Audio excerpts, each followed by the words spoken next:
India Legal presents Courts Roundup.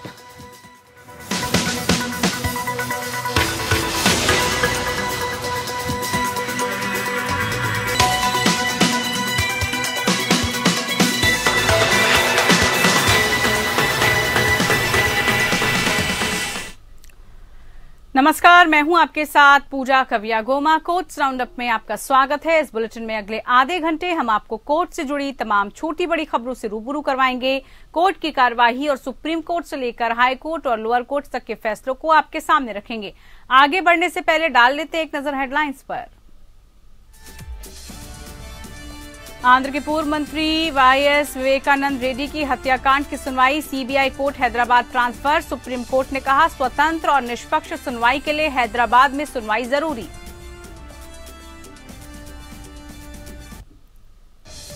केंद्र ने high court जजों की नियुक्ति से जुड़ी 20 फाइलें सुप्रीम कोर्ट कॉलेजियम को लौटाई। कहा 20 फाइलों पर पुनः विचार करे सुप्रीम कोर्ट। वहीं जजों की संख्या दोगुनी करने की मांग वाली अर्जी रद्द। कोर्ट ने कहा जजों की संख्या बढ़ाना लंबित मामलों का समाधान नहीं।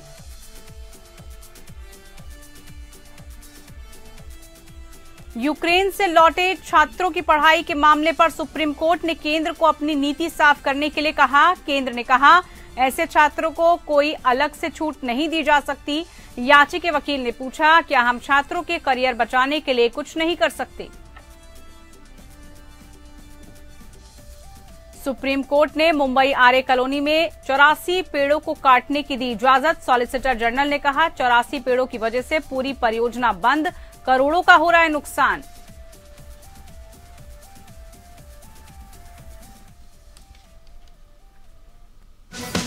India Legal presents Courts Roundup.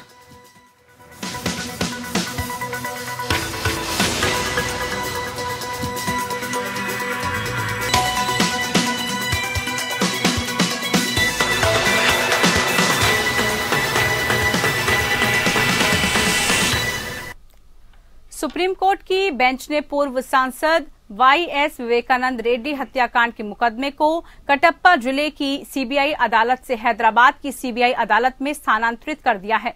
अदालत ने कहा सीबीआई द्वारा जांच निष्पक्ष तरीके से होनी चाहिए। गवाहों के बयान आदि में आसानी के लिए ट्रायल हैदराबाद में ही होगा। जस्टिस एमआर शाह और जस्टिस एमएम सुंदरेश की बेंच ने मामले की सुनवाई की। उन्होंने ही दिवंगत मंत्री की बेटी की याचिका पर यह आदेश दिया। सुप्रीम कोर्ट ने आंध्र प्रदेश के पूर्व मंत्री वाईएस विवेकानंद रेड्डी की हत्या पर बड़ा फैसला लिया है। सुप्रीम कोर्ट ने आंध्र प्रदेश के पूर्व मंत्री वाईएस विवेकानंद रेड्डी की हत्या के ट्रायल को आंध्र प्रदेश से विशेष सीबीआई कोर्ट हैदराबाद में ट्रांसफर कर दिया है। कोर्ट ने माना कि ये आंध्र प्रदेश के अलावा किसी अन्य राज्य में ट्रांसफर के लिए एक उपयुक्त मामला है। जस्टिस एमआर शाह ने कहा ये नहीं कहा जा सकता कि याचिकाकर्ता की आशंका सही नहीं है। निष्पक्ष सुनवाई नहीं हो सकती है या बड़ी साजिश है, बल्कि याचिकाकर्ता को न्याय पाने का मौलिक अधिकार है। कोर्ट ने देखा कि निष्पक्ष सुनवाई को लेकर उनकी पत्नी और बेटी की आशंकाएं वाजिब हैं। स्वतंत्र और निष्पक्ष ट्रायल अनुच्छेद 21 के लिए अनिवार्य है। अगर ट्रायल स्वतंत्र और निष्पक्ष नहीं है तो न्यायिक प्रणाली निम्न स्तर पर होगी। कोर्ट ने कहा कि आंध्र प्रदेश राज्य के अलावा अन्य दूसरे राज्यों में भी स्थानांतरित करने के लिए एक उपयुक्त मामला है, क्योंकि न्याय न केवल किया जाना चाहिए बल्कि दिखना भी चाहिए। सुप्रीम कोर्ट के इस आदेश के बाद गवाहों की आसानी के लिए केस को हैदराबाद में सीबीआई की विशेष अदालत में स्थानांतरित किया जाएगा। सारी चार्जशीट और सप्लीमेंट्री चार्जशीट वहीं ट्रांसफर की जाएंगी। अदालत ने ये भी कहा कि सीबीआई द्वारा जांच निष्पक्ष तरीके से होनी चाहिए। गवाहों के बयान आदि में आसानी के लिए ट्रायल हैदराबाद में होगा। सुप्रीम कोर्ट ने आंध्र प्रदेश के पूर्व मंत्री वाईएस विवेकानंद रेड्डी की बेटी की याचिका पर यह फैसला सुनाया है। पीठ ने आदेश में कहा कि याचिकाकर्ता मृतक की बेटी और पत्नी होने के नाते पीड़ित के रूप में प्राप्त करने का मौलिक अधिकार है। उनकी वैध अपेक्षा है कि आपराधिक मामलों की सुनवाई निष्पक्ष तरीके से हो। जस्टिस एमआर शाह और जस्टिस एमएम सुंदरेश की पीठ ने आंध्र प्रदेश के मुख्यमंत्री वाईएस जगनमोहन रेड्डी की चचेरी बहन विवेकानंद रेड्डी की बेटी सुनीता रेड्डी द्वारा दायर याचिका पर ट्रांसफर का आदेश दिया। विवेकानंद रेड्डी की मार्च 2019 में कडप्पा जिले के पुलिवेंदुला में उनके आवास पर बेरहमी से हत्या कर दी गई थी। उनकी पत्नी एक सह याचिकाकर्ता थी। रेड्डी, जो भारतीय राष्ट्रीय कांग्रेस का हिस्सा थे, अपने भाई और आंध्र प्रदेश के पूर्व मुख्यमंत्री वाईएस राजशेखर रेड्डी के नेतृत्व वाली वाईएसआर कांग्रेस पार्टी में शामिल होने के लिए पार्टी छोड़ दी। उन्होंने राज्य सरकार में कृषि मंत्री के रूप में कार्य किया था। Bureau report, APN news. तो इधर केंद्र सरकार ने सुप्रीम कोर्ट कॉलेजियम से उन 20 फाइलों पर पुनः विचार करने को कहा है जो हाई कोर्ट में न्यायाधीशों की नियुक्ति से संबंधित है। सूत्रों ने सोमवार को ये जानकारी देते हुए बताया कि इनमें अधिवक्ता सौरभ कृपालू की भी फाइल शामिल है, जो खुद के समलैंगिक होने के बारे में बता चुके हैं। सुप्रीम कोर्ट और हाई कोर्ट में न्यायाधीशों की नियुक्ति की प्रक्रिया से अवगत सूत्रों ने कहा, सिफारिश किए गए नामों पर केंद्र सरकार ने कड़ी आपत्ति जताई है और गत 25 नवंबर को फाइलें कॉलेजियम को वापस कर दी। उन्होंने कहा कि इन 20 मामलों में से 11 नए मामले हैं, जबकि शीर्ष अदालत कॉलेजियम ने 9 मामलों को दोहराया है। उच्चतम न्यायालय के तत्कालीन प्रधान न्यायाधीश एनवी रमन्ना की अध्यक्षता वाली कॉलेजियम ने अधिवक्ता सौरभ कृपाल के नाम की सिफारिश दिल्ली उच्च न्यायालय में न्यायाधीश नियुक्त करने के लिए की है। सौरभ कृपाल देश के पूर्व प्रधान न्यायाधीश BN कृपाल के बेटे हैं। दिल्ली उच्च न्यायालय के कॉलेजियम की ओर से उच्चतम न्यायालय के कॉलेजियम को कृपाल का नाम अक्टूबर 2017 में भेजा गया था, लेकिन बताया ये जा रहा है कि कृपाल के नाम पर विचार करने को शीर्ष अदालत कॉलेजियम ने 3 बार टाला। अधिवक्ता कृपाल ने हाल ही में NDTV से कहा था कि उन्हें लगता है कि उनकी उपेक्षा का कारण उनका यौन रुझान है। न्यायमूर्ति रमन के पूर्ववर्ती तत्कालीन प्रधान न्यायाधीश S.A. बोबड़े ने कथित रूप से सरकार से कहा था कि वो कृपाल के बारे में और अधिक जानकारी मुहैया कराएं। अंततः न्यायमूर्ति रमन्ना की अध्यक्षता वाली कॉलेजियम ने नवंबर 2021 में कृपाल के पक्ष में फैसला लिया। सुप्रीम कोर्ट ने सोमवार को कॉलेजियम की ओर से उच्चतर न्यायपालिका में न्यायाधीश नियुक्ति किए जाने के लिए सिफारिश किए जाने के नामों को मंजूरी देने में केंद्र सरकार की देरी को लेकर नाराजगी जताई और कहा कि इससे नियुक्ति प्रक्रिया प्रभावी रूप से हतोत्साहित होती है।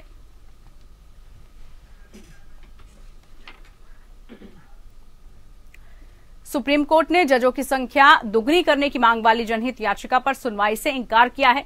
कोर्ट ने कहा, सिर्फ जजों की संख्या बढ़ाना उपाय नहीं है। जस्टिस PS नरसिम्हा ने कहा कि कई अध्ययन हुए हैं जिसमें यह कहा गया है कि केवल न्यायाधीशों की संख्या बढ़ाना लंबित मामलों का समाधान नहीं है।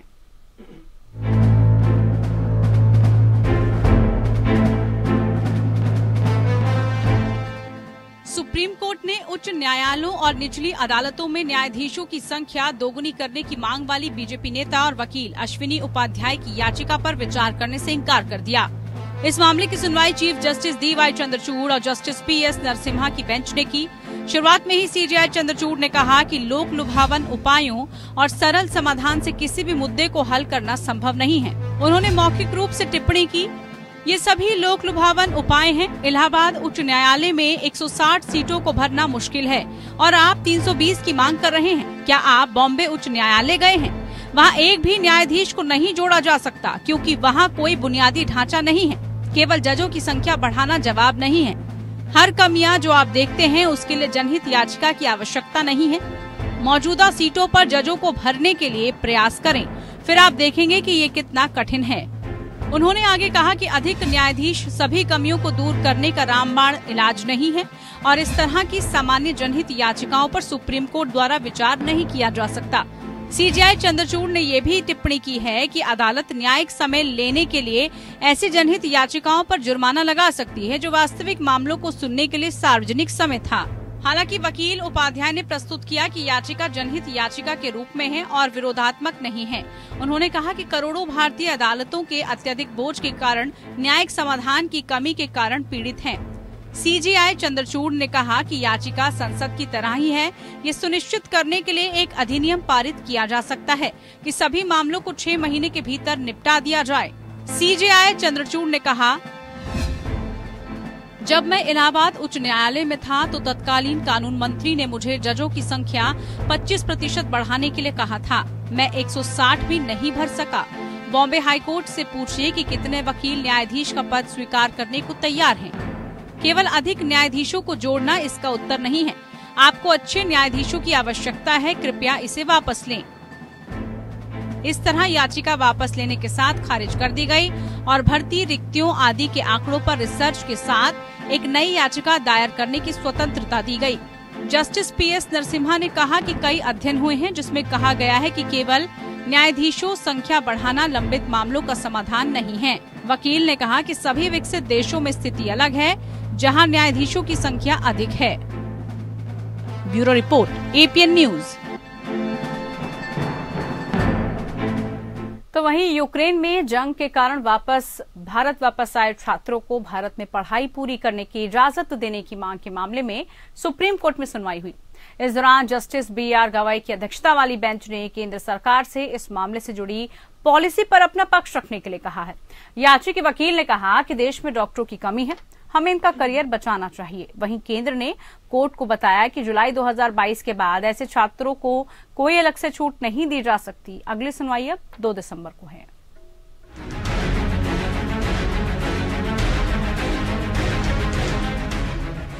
रूस यूक्रेन के बीच युद्ध की वजह से भारत वापस आए छात्रों को भारत में पढ़ाई पूरी करने की इजाजत देने की मांग के मामले में सुप्रीम कोर्ट में सुनवाई हुई।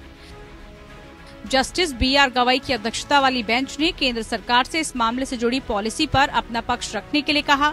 सुप्रीम कोर्ट 2 दिसंबर को इस मामले पर अगली सुनवाई करेगा। केंद्र सरकार की ओर से पेश additional solicitor general Aishwarya Bhati ने कोर्ट को बताया कि जुलाई 2022 के बाद ऐसे छात्रों को कोई अलग से छूट नहीं दी जा सकती। याचिकाकर्ता की तरफ से वरिष्ठ वकील मनिका गुरुस्वामी ने कहा कि यहाँ इतने जिला अस्पताल उपलब्ध हैं, क्या हम छात्रों के मेडिकल करियर को बचाने के लिए कुछ नहीं कर सकते? ये एक ऐसा देश है जहां डॉक्टरों की कमी है, मानवीय आधार पर हमको इनकी मदद करनी चाहिए। ASG ऐश्वर्या भाटी ने कहा कि भारत में शिक्षा प्रणाली में दखल दिए बिना हम इन छात्रों की मदद करना चाहते हैं। कोर्ट को बताया गया कि ये छात्र भारत में होने वाली मेडिकल परीक्षा पास नहीं कर पाए थे, जिसके बाद विदेश में मेडिकल की पढ़ाई करने गए थे। इन छात्रों को भारतीय मरीजों के इलाज की इजाजत कैसे दी जा सकती है? वैसे भी ये सभी छात्र मिड सेमेस्टर वाले हैं। उन्होंने कहा ये सभी छात्र मिड सेमेस्टर के हैं। यूक्रेन से लौटने के बाद से ही छात्रों का भविष्य अधर में लटका हुआ है। ये छात्र अपने भविष्य को लेकर चिंतित नजर आ रहे हैं। छात्रों की तरफ से लगातार मांग की जा रही है कि उन्हें भारतीय मेडिकल कॉलेजों में एडमिशन दिया जाए। वहीं चीन में मेडिकल की पढ़ाई कर रहे छात्रों को भारत वापस भेजने के बाद उनकी पढ़ाई भारत में करने की इजाजत देने की भी मांग करते हुए कहा गया कि कोरोना के बढ़ते मामलों के कारण छात्रों को 7वें सेमेस्टर के बीच में वापस भारत भेज दिया गया था। अब ये 3 सेमेस्टर की पढ़ाई फिजिकल मोड में नहीं कर पाएंगे। छात्रों के वकील ने कहा कि कई राज्यों ने चीन से वापस आए छात्रों को अपने यहाँ रजिस्ट्रेशन की इजाजत दी है, लेकिन केरल और तमिलनाडु ने इसकी इजाजत नहीं दी क्योंकि उनके यहाँ क्लिनिकल ट्रेनिंग फिजिकल नहीं होती। मद्रास हाईकोर्ट ने इनके रजिस्ट्रेशन की इजाजत दी थी। Bureau report, APN news. Metro shed बनाने के लिए मुंबई के आरे कॉलोनी में कई पेड़ काटने के मामले में सुप्रीम कोर्ट ने 84 पेड़ों को काटने की इजाजत दे दी है। सुनवाई के दौरान सॉलिसिटर जनरल तुषार मेहता ने कहा कि 84 पेड़ों की वजह से पूरी परियोजना बंद है। प्रोजेक्ट का 85% काम खत्म हो चुका है। अगर 84 पेड़ों की वजह से पूरी परियोजना बंद हो जाती है तो जनता के बीच गलत मैसेज जाएगा। अदालत ने इजाजत देते हुए कहा कि पेड़ों की कटाई के लिए ट्री अथॉरिटी को अर्जी देनी होगी। मेट्रो शेड बनाने के लिए मुंबई के आरे कॉलोनी में कई पेड़ काटने के मामले में सुप्रीम कोर्ट में सुनवाई हुई। सॉलिसिटर जनरल तुषार मेहता ने आरे का प्रोजेक्ट का नक्शा भी कोर्ट में पेश करते हुए कहा कि सरकार मेट्रो प्रोजेक्ट में शेड बनाने के लिए 84 पेड़ काटने की अनुमति मांग रही थी, जिस पर कोर्ट ने अनुमति दे दी। हालांकि सुप्रीम कोर्ट ने कहा कि पेड़ों की कटाई ट्री अथॉरिटी की अनुमति के अधीन होगी। इसके लिए मुंबई मेट्रो ट्री अथॉरिटी के पास मंजूरी के लिए अर्जी देनी होगी। सुनवाई के दौरान CGI ने मेहता से पूछा कि पेड़ काटने के लिए अथॉरिटी के अनुमति दिए जाने का इंतजार किया जा रहा है। मेहता ने कहा कि परियोजना की कुल लागत 23,000 करोड़ में से 22,000 करोड़ रुपए का निवेश किया जा चुका है। वहीं मुकदमेबाजी की वजह से प्रोजेक्ट की लागत बढ़कर 37,000 करोड़ हो गई है। मेहता ने कोर्ट को बताया कि इस प्रोजेक्ट का 95% काम खत्म हो चुका है। अगर 84 पेड़ों की वजह से पूरी परियोजना बंद हो जाती है तो जनता के बीच गलत मैसेज जाएगा। मेहता ने ये भी कहा कि इस प्रोजेक्ट का कार्बन उत्सर्जन को कम करने में सहयोग मिलेगा और मेट्रो ट्रैक होने की वजह से वाहनों का आवागमन कम हो जाएगा। यदि इस प्रोजेक्ट को बंद कर देने पर किसी को कुछ हासिल नहीं होगा। वहीं जहां तक पेड़ों का सवाल है, परियोजना वाली जगह से पेड़ों को ट्रांसपोर्ट किया जाएगा और उनके बदले नए पेड़ लगाए जाएंगे। 5 अगस्त को Mumbai metro rail corporation limited ने सुप्रीम कोर्ट को बताया था कि अक्टूबर 2019 के बाद आरे कॉलोनी में कोई पेड़ नहीं काटा गया है। कोर्ट ने 24 अगस्त को MMRCL को पेड़ न काटने का निर्देश दिया था। सुप्रीम कोर्ट ने कहा था कि अगर निर्देश का उल्लंघन किया जाता है तो सख्त कार्रवाई की जाएगी। विधि के एक छात्र ने 2019 में सुप्रीम कोर्ट के न्यायाधीश से आरे कॉलोनी में पेड़ों की कटाई पर रोक लगाने का अनुरोध किया था। छात्र के पत्र का संज्ञान लेते हुए न्यायालय ने उसे याचिका में बदल दिया था। Bureau report, APN news. तो वहीं संविधान के अनुच्छेद 51A में निर्धारित मौलिक कर्तव्यों को लागू करने की मांग के मामले में सुप्रीम कोर्ट में सुनवाई हुई। सुप्रीम कोर्ट ने मामले में केंद्र और राज्य सरकार की तरफ से जवाब दाखिल नहीं करने पर नाराजगी जताते हुए कहा कि अगर सरकार अपना जवाब दाखिल नहीं करेगी तो उन पर 25,000 का जुर्माना लगाया जाएगा। कोर्ट ने नाराजगी जताते हुए कहा कि अटॉर्नी जनरल ने पिछली बार जवाब दाखिल करने के लिए समय मांगा था, लेकिन अभी तक केंद्र ने जवाब नहीं दाखिल किया। सिर्फ यूपी और कर्नाटका ने अपना जवाब दाखिल किया है। कोर्ट ने केंद्र और राज्य सरकार को जवाब दाखिल करने के लिए 4 हफ्ते का समय दिया है। वहीं इस मामले में पहले के अटॉर्नी जनरल के वेणुगोपाल ने अपनी आपत्ति जताई थी। अटॉर्नी जनरल ने इस मामले पर अपनी व्यक्तिगत तौर पर राय रखते हुए कहा था कि जहां तक इस बारे में कानून बनाने के लिए सरकार को निर्देश देने की मांग है, इसमें कोर्ट को दखल नहीं देना चाहिए। हालांकि मौलिक कर्तव्यों के बारे में जागरूक करने के मामले पर कहा है कि जागरूकता को लेकर उठाए कदमों की जानकारी कानून मंत्रालय की वेबसाइट पर दी गई है।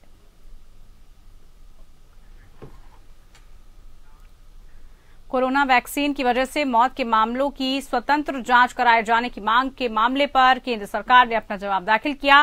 स्वास्थ्य मंत्रालय की ओर से दाखिल किए गए हलफनामे में याचिकाकर्ता की मुआवजे की मांग खारिज करने की मांग की गई है। केंद्र सरकार ने कोरोना टीकाकरण की वजह से हुई कथित मौतों पर कोई जिम्मेदारी लेने से इंकार करते हुए कहा कि मृतकों और उनके परिजनों के प्रति उनकी पूरी हमदर्दी है। केंद्र का कहना है कि टीके के किसी भी प्रतिकूल प्रभाव के लिए उसे जिम्मेदार नहीं ठहराया जा सकता। केंद्र ने कहा कि टीकों के प्रतिकूल प्रभाव के कारण बेहद कम मौतों के लिए केंद्र सरकार को जिम्मेदार माना और मुआवजे के लिए केंद्र की जवाबदेही तय करना कानूनी रूप से उचित नहीं होगा।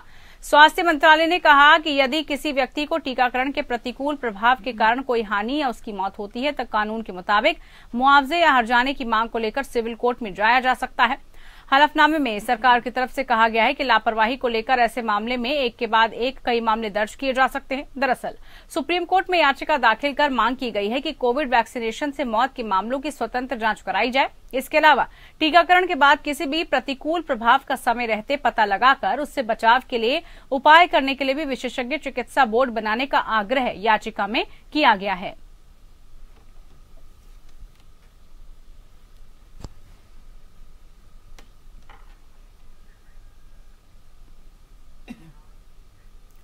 इधर सुप्रीम कोर्ट ने सभी राज्यों को आदेश दिया है कि वो जमानत शर्तों को पूरा नहीं करने के कारण सलाखों के पीछे बंद विचाराधीन कैदियों का डेटा उपलब्ध कराने के लिए जेल अधिकारियों को निर्देश जारी करे। जस्टिस SK कौल और अभय S ओका की खंडपीठ ने ऐसे डेटा को 15 दिनों के भीतर एक चार्ट में प्रस्तुत करने के लिए कहा है। राष्ट्रीय विधिक सेवा प्राधिकरण को आवश्यक सभी कानूनी सहायता प्रदान करने के लिए निर्देशित किया गया था। न्यायालय ने यह भी बताया कि Tata institute of social sciences Maharashtra में इसी तरह की कवायद कर रहा है और इसलिए संस्थान की सहायता भी ली जा सकती है।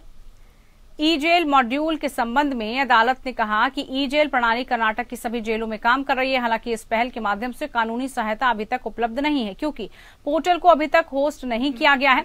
एमिक्स क्यूरी गौरव अग्रवाल ने राज्य कानूनी सेवा प्राधिकरणों की मदद से पूरे देश में लागू करने का सुझाव दिया। न्यायालय याचिकाओं के एक समूह की याचिकाओं पर सुनवाई कर रहा था। 2 व्यक्तिगत याचिकाकर्ताओं की जमानत याचिकाओं से संबंधित जो कि इलाहाबाद उच्च न्यायालय के आदेशों से उत्पन्न हुआ था और एक स्व प्रेरणा से जनहित याचिका जिसे शीर्ष अदालत ने उन मामलों में जमानत देने के लिए एक नीतिगत रणनीति तैयार करने के लिए शुरू की जहां ट्रायल कोर्ट की दोष सिद्धि की अपील लंबे समय से लंबित है।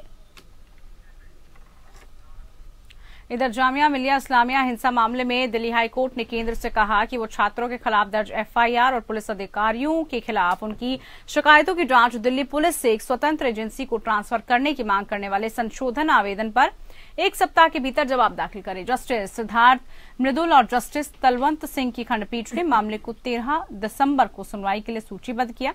इस बीच पीठ ने पूर्वोत्तर दिल्ली दंगों के दौरान कथित भाषणों के लिए विभिन्न राजनीतिक नेताओं के खिलाफ एफआईआर दर्ज करने की मांग करने वाली याचिका को भी 19 दिसंबर तक के लिए स्थगित कर दिया।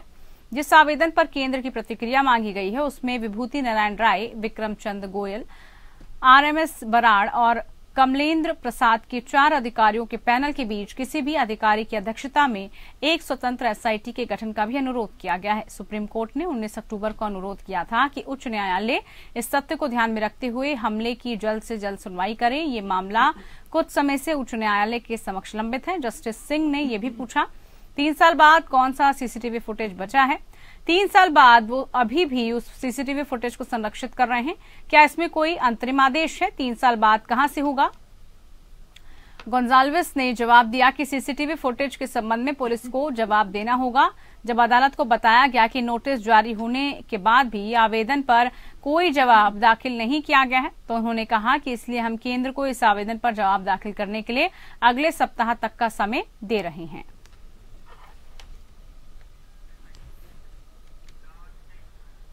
काशी विश्वनाथ मंदिर ज्ञानव्यापी मस्जिद विवाद को लेकर इलाहाबाद हाईकोर्ट में चल रहे मामले की सुनवाई मंगलवार को पूरी हो गई है और अब कोर्ट ने इस मामले में अपना आदेश सुरक्षित रख लिया है। जस्टिस प्रकाश पांड्या की पीठ ने काशी विश्वनाथ मंदिर ज्ञानव्यापी मस्जिद परिसर का पुरातात्विक सर्वेक्षण करने की वाराणसी न्यायालय के आदेश को चुनौती देने वाली अंजुमन मस्जिद समिति की ओर से दायर याचिका पर अपना फैसला सुरक्षित रख लिया है। वाराणसी कोर्ट के एएसआई के आदेश को चुनौती देने वाली याचिका को अन्य 5 याचिकाओं के साथ क्लब किया गया था।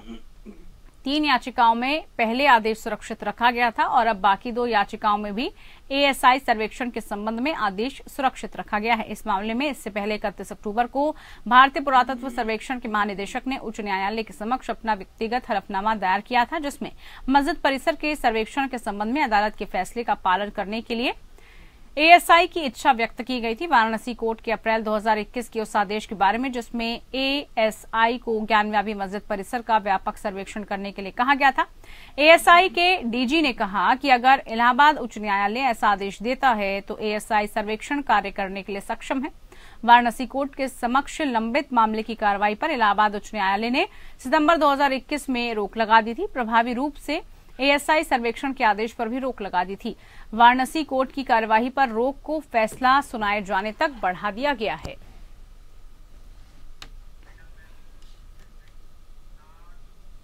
चलिए इसी के साथ कोर्ट्स राउंडअप में फिलहाल के लिए इतना ही। मुझे दीजिए इजाजत। नमस्कार। India Legal presents Courts Roundup.